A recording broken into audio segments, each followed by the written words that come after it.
Hudhudi pra Pubza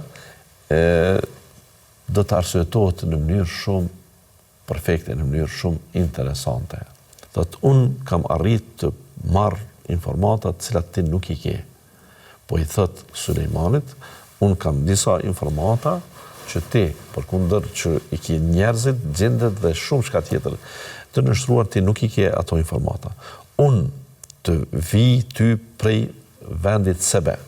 Sebe është një vend në Jemen, një vend banim.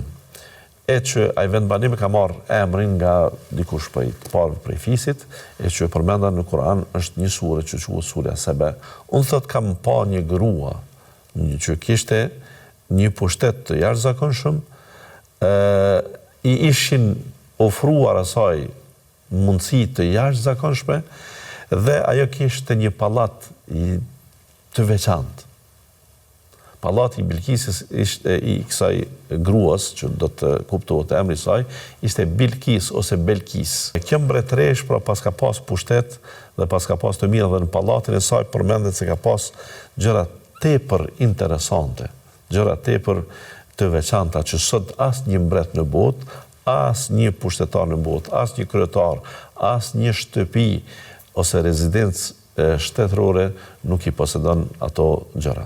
Mund të ketë pasuri, por jo kolltuçe çfarë ka pas Bilkisja, jo vend me gjevahir të ndryshëm, vend me margaritar të ndryshëm, e mos flasim për ari dhe argjend, se si ishte e rrethuar. Mirë po ajo kishte një problem. Thotë wajadtuha wa qaumaha yasjuduna lish-shamsi min dunillah. Thotë unë kam gjetë edhe atë edhe popullin e saj se adhuronin diellin në vend të Allahut. Wa zayyana lahum ash-shaytanu a'malahum fasaddahum 'ani as-sabili fahum la yahtadun. Shejtani u kishte zbukuruar këtë lloj adhurimi, ja kishte bllokuar rrugët e udhëzimit dhe ata s'kishin se ka të drejtoheshin dhe ka të udhëzoheshin.